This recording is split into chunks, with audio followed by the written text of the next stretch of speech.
Pemirsa, apa kabar hari ini? Semoga selalu sehat dan selalu bersemangat untuk menjalani aktivitas. Hari ini program Berita News Point hadir menjumpai Anda bersama saya, Amirah Dinda. Selama 30 menit ke depan, News Point akan menyajikan berita terbaru seputar Universitas Brawijaya dan Malang Raya. Jangan kemana-mana, keep on our channel News Point.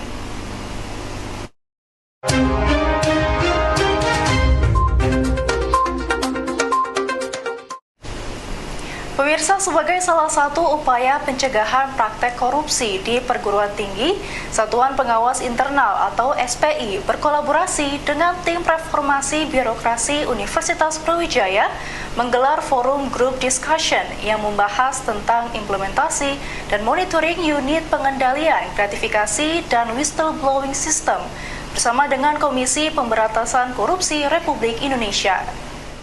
Dalam FGD yang dihadiri oleh jajaran pimpinan universitas, seluruh wakil dekan 2, kepala UPT dan lembaga di lingkungan UB ini, pemeriksa gratifikasi utama KPK RI Muhammad Indra Furqon menyampaikan wawasan dan berbagai perspektif tentang gratifikasi.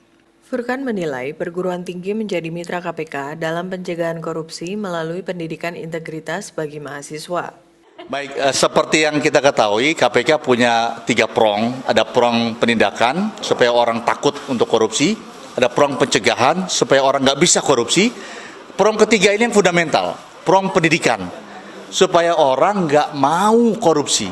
Bagaimana caranya nggak mau korupsi? Artinya dia harus punya integritas yang kuat. Integritas yang kuat itu harus diusahakan dari sejak dini. Dari PAUD, TK, SD, SMP, sampai pendidikan tinggi. Khususnya di Universitas Brawijaya ini, salah satu entitas yang bekerja sama dengan KPK, stakeholder bersama untuk mewujudkan pendidikan yang penuh integritas, supaya kita ingin membangun peradaban. Kita menyiapkan generasi yang punya integritas. Maka ini sangat krusial dan fundamental sekali. Maka diharapkan setelah kegiatan ini, Universitas Brawijaya menjadi yang paling dekat adalah bisa membangun zona integritas, ya. Nah, zona integritas tidak hanya aplikasinya, tetapi juga orangnya. Sementara itu, Ketua SPIUB Dr. Muhammad Khairul Rusyidi menyampaikan bahwa kegiatan FGD ini penting dalam memperkuat unit pengendalian gratifikasi dan whistleblowing system di Universitas Brawijaya.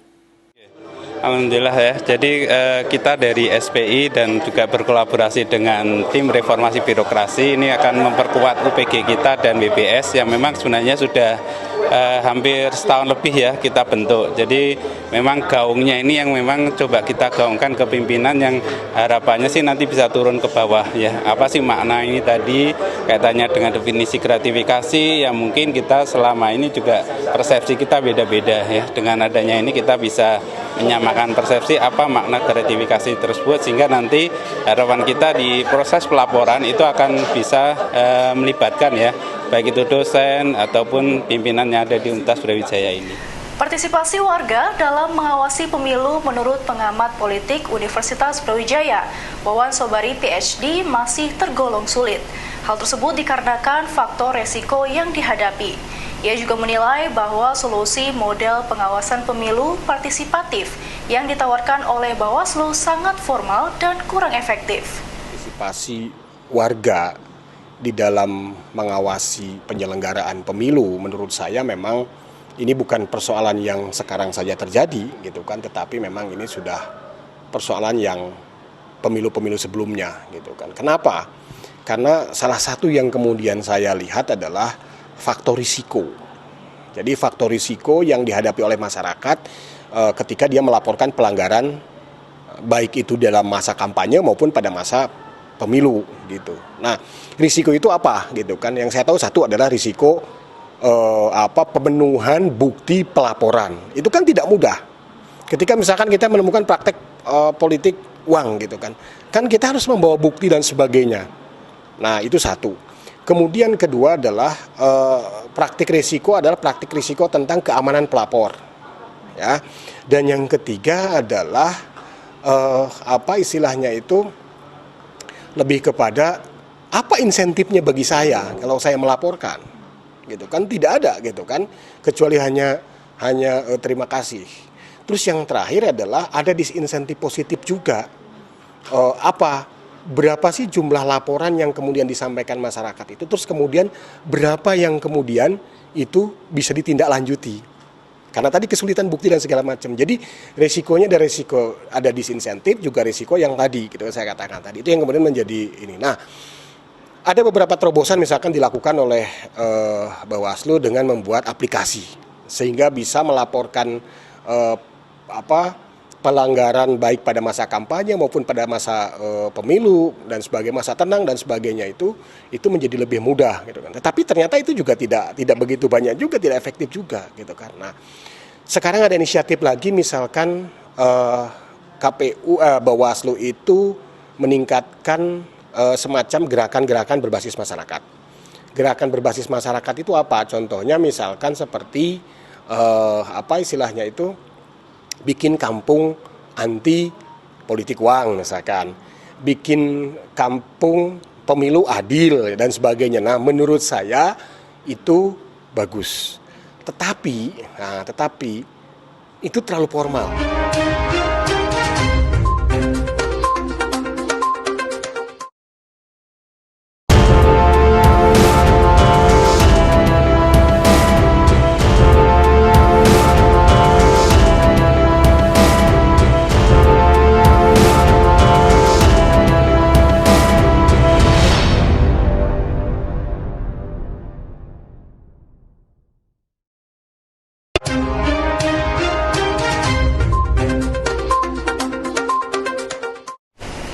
Pemirsa, jelang pemilu 2024, tahapan pemilu telah mulai berjalan.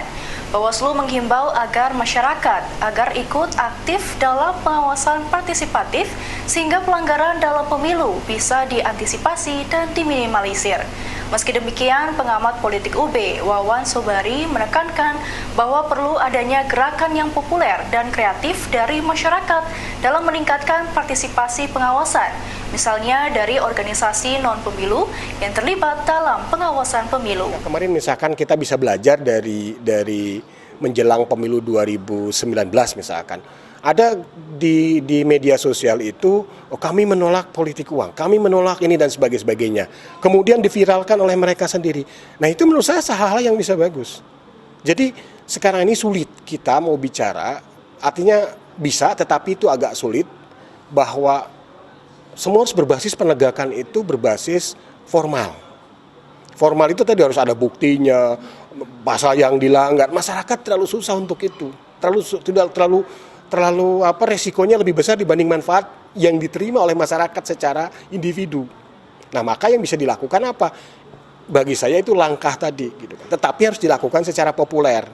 Jangan dilakukan secara kaku tadi, bikin pertemuan tentang pelanggaran pilkada itu agak jauh, agak susah ininya. Tetapi sekarang adalah butuh kreativitas dari siapa? Dari organisasi non pemilu seperti misalkan lembaga-lembaga yang selama ini ikut terlibat di dalam mengawasi pemilu, tetapi bukan dari lembaga pemerintah seperti Bawaslu, tetapi dari yang non pemerintah.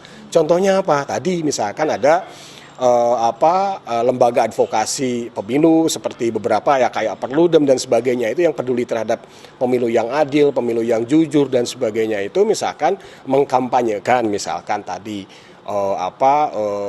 tentang penyelenggaraan pelanggaran pemilu, terus kemudian melaporkan yang tidak baik. Kalau itu susah misalkan ya sudah, prinsipnya adalah kita menolak, itu aja gitu kan. Banyak misalkan kemarin terima uangnya tapi tidak pilih misalkan calonnya yang memberi uang. Nah, itu juga salah satu bagian memang itu salah, tetapi itu jauh lebih bisa membuat pelajaran integritas di dalam pemilu kepada publik begitu. Jadi memang cara-cara populer menurut saya sekarang jauh lebih dibutuhkan dibanding cara-cara yang pendekatannya terlalu formal. Nah, cara populer itu apa kemudian kalau dalam yang ingin ditarget? Yaitu satu, narasinya yang paling penting. Bagaimana publik itu mendapat narasi-narasi tentang pemilu yang adil, pemilu yang jujur dengan cara-cara yang sederhana, cara-cara yang mudah dicermati. Oh, bahwa ini tuh nggak boleh loh, gitu kan. Ini konsekuensinya ini loh, gitu kan. Nah, dengan cara-cara yang populer, gitu. Jadi sementara mohon maaf, buzzer, para pendengung maupun para pemengaruh atau influencer sekarang sudah mulai bekerja. Nah, kenapa cara kerja mereka itu kita tiru? Tapi untuk hal-hal tadi, untuk meminimalisir pelanggaran pemilu, memberikan edukasi kepada masyarakat tentang pentingnya menghindari pelanggaran pemilu, kemudian juga kita memilih secara berintegritas gitu kan. Kalau ada calon yang mau menyuap ya sudah gak usah dipilih gitu kan. Nah itu yang menurut saya. Setiap bayi berhak mendapatkan air susu ibu atau ASI yang cukup. Inilah yang melatar belakangi Meralda Nindias Asti dalam mendirikan Laktashare. Laktashare merupakan yayasan yang berdiri sejak tahun 2018 dan fokus untuk memfasilitasi proses donor ASI yang aman, tepat, dan terpercaya serta sesuai kaidah agama. Yayasan ini fokus mengedukasi calon ibu dan ayah agar berhasil menyusui karena ASI adalah hak setiap bayi. Ada sebuah penelitian yang mengatakan bahwa seorang ibu apabila ia mendapatkan informasi yang cukup memadai tentang ASI dan menyusui, maka meningkatlah keberhasilan menyusuinya bahkan 6 kali lipat. Namun tidak semua masyarakat mendapatkan informasi ASI menyusui tersebut secara merata. Karena terkadang informasi di kota dengan yang di desa belum terlalu cukup memadai. Namun era digital ini sebenarnya cukup bisa menjadi jembatan penolong ya, agar informasi tentang ASI menyusui itu bisa lebih terdistribusi dengan baik. Laktashare sebenarnya secara badan hukum adalah sebuah yayasan nirlaba yang berdiri di tahun 2018. Fokusnya memang untuk memfasilitasi proses donor ASI yang aman, tepat, cepat, terpercaya, dan sesuai kaidah agama.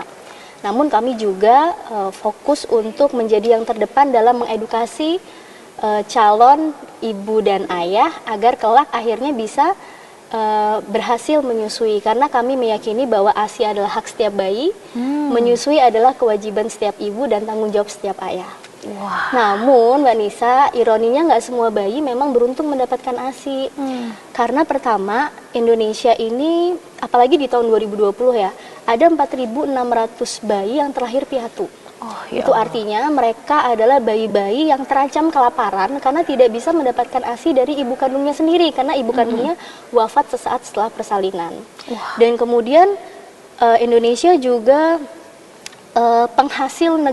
negara penghasil bayi prematur tertinggi kelima sedunia.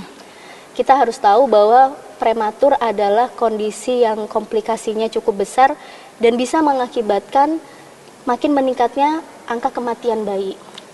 Dan di sisi lain ini yang jadi PR juga, dan kemarin ditekankan oleh Pak Jokowi ya, Indonesia juga negara dengan beban balita stuntingnya tuh tertinggi kelima sedunia.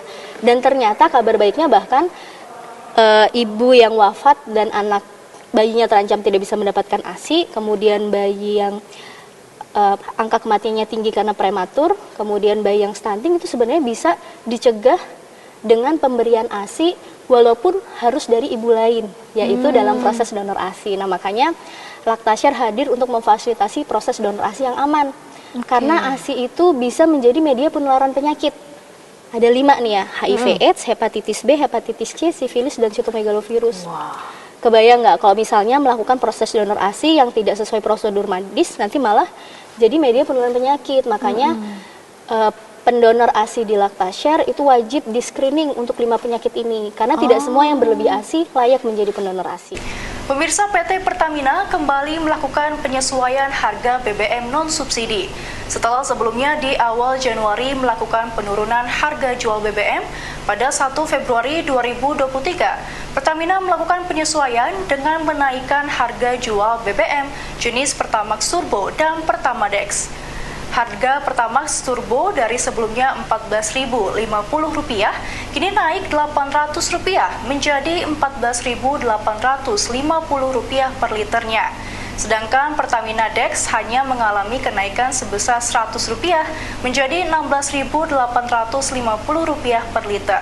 Sedangkan untuk BBM jenis Pertalite RON 90 tetap bertahan di harga Rp10.000. Begitu juga dengan Pertamax RON 92 tetap di harga Rp12.800 dan Dex Lite tetap di harga Rp16.150.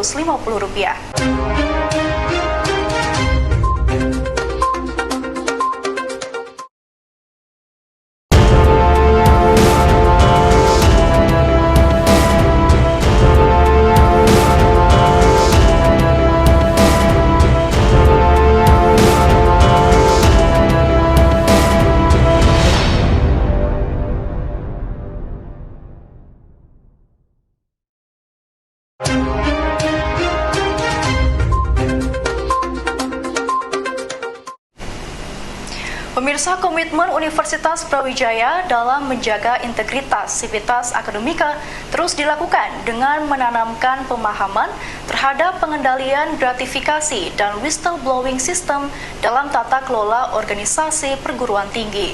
Satuan Pengawas Internal bersinergi dengan tim reformasi birokrasi Universitas Brawijaya dalam melakukan sosialisasi kepada jajaran pimpinan strategi di lingkungan UB. Dalam agenda FGD bersama KPK, Ketua Tim Reformasi Birokrasi UB, Profesor Dr. Unti Ludikdo, menekankan pentingnya pemahaman bagi pemangku kepentingan di UB untuk menjalankan pengendalian gratifikasi sebagai sebuah penguatan reformasi birokrasi. Ia menilai pengelolaan pendidikan dan infrastruktur di perguruan tinggi mempunyai potensi terjadinya praktek gratifikasi. Nah, dalam meningkatkan kualitas tata kelola kita, maka penguatan upaya pengendalian gratifikasi ini harus kita lakukan, dan kita mulai dari para wakil dekan di bidang keuangan dan sumber daya sebagai orang terdepan yang mengendalikan itu, kemudian para jajaran direktur dan juga pengelola usaha gitu ya, agar teman-teman ini memiliki pemahaman yang relatif komprehensif terkait dengan upaya pengendalian gratifikasi ini. Insya Allah nanti akan kita perluas ya upaya sosialisasi ini sehingga banyak pihak gitu ya di Universitas Brawijaya ini yang lebih paham tentang gratifikasi dan segala potensi yang mungkin ada menjadi suap, dan itu menjadi delik korupsi. Komitmen Universitas Brawijaya dalam pengendalian gratifikasi termuat dalam Peraturan Rektor Nomor 31 Tahun 2020 tentang pengendalian gratifikasi yang memuat diantaranya tentang prinsip dan kriteria gratifikasi serta mekanisme pelaporan dan penetapan status gratifikasi. Sementara itu, Deputi Pengawasan Kepegawaian Satuan Pengawas Internal UB, Dr. Muhammad Nuh, menegaskan bahwa upaya kampanye anti korupsi akan terus dilakukan dalam menjaga integritas di masyarakat. Salah satu episode dari upaya anti-corruption campaign, kampanye anti korupsi, dari hal yang kecil, kemudian ini bisa memberikan dampak yang besar agar tindak korupsi ini bisa dicegah sejak dini. Nah, kita mengalami fluktuasi dalam artian integritas kita di sektor publik ini turun, ya salah satunya masih banyak penilaian dari masyarakat karena integritas dan gratifikasi ini masih terjadi. Fakultas Ekonomi dan Bisnis Universitas Brawijaya berkomitmen untuk menjadi fakultas ekonomi terbaik di Indonesia dan bertaraf internasional. Berbagai upaya dalam meningkatkan kualitas kelembagaan terus dilakukan, terutama di bidang akademik. Wakil Dekan Bidang Akademik FEB UB, Ainur Krofik, PhD, menjelaskan bahwa proses menjadi Fakultas Ekonomi bertaraf internasional terus dilakukan, diantaranya dengan membuka kesempatan mahasiswa asing belajar di FEB UB, kerjasama dan akreditasi internasional.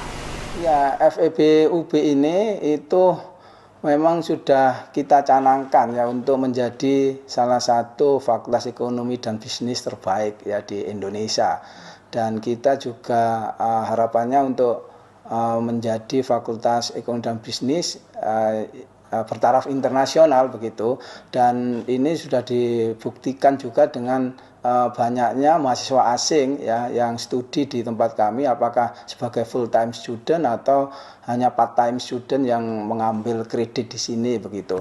Dan FEB UB sudah menjalin kerjasama akademik ya dengan berbagai perguruan tinggi di luar negeri gitu, dan itu menjadi tempat ya bagi mahasiswa kami terutama yang di program internasional itu untuk mengambil kredit atau double degree ya ke unas-unas partner tersebut gitu. Nah, tentunya karena kita ingin menjadi fakultas ya yang bertaraf internasional, tentunya kami harus secara kualitas itu juga dijamin gitu ya, dan kami sudah terakreditasi secara internasional melalui ABES 21, dan saat ini juga proses untuk di Akwas gitu ya, akreditasi Akwas. Di samping memang kita harus akreditasi nasional melalui Lamemba gitu. Dan ke depan kami juga akan masuk ya, memulai untuk akreditasi internasional ISB gitu. Nah, untuk ISB ini memang sangat berat sekali, dan di Indonesia ini baru beberapa perguruan tinggi saja gitu yang memperoleh ini, dan kami bertekad ke depan ya akan masuk ke sana, dan ini sudah kita mulai, sudah kita buat tim begitu untuk mempelajari step-step apa yang harus dipersiapkan. Mahasiswa UB yang ingin mengembangkan kompetensi di bidang leadership, teamwork, komunikasi, dan eksplorasi pengabdian kepada masyarakat dapat mempersiapkan diri untuk mengikuti program Mahasiswa Membangun 1000 Desa. Untuk mengikuti program ini, mahasiswa perlu memperhatikan persyaratan untuk dinyatakan layak atau eligible mengikuti program ini. Seperti penjelasan Ketua Program Mahasiswa Membangun Desa 2023, Dr. Sujarwo berikut ini. Jadi seperti yang disampaikan bahwa ini wajib untuk angkatan 2021 yang setelah semester 4. Jadi adik-adik sekalian nanti ketika KRS, berarti KRS yang sudah disetujui, maka kemudian total KRS 1 sampai 3 plus KRS yang diambil di semester 4 harapannya nanti mencapai 80 SKS, dan itu kemudian nanti di SIAM akan bilang Anda eligible untuk MMD misalnya begitu.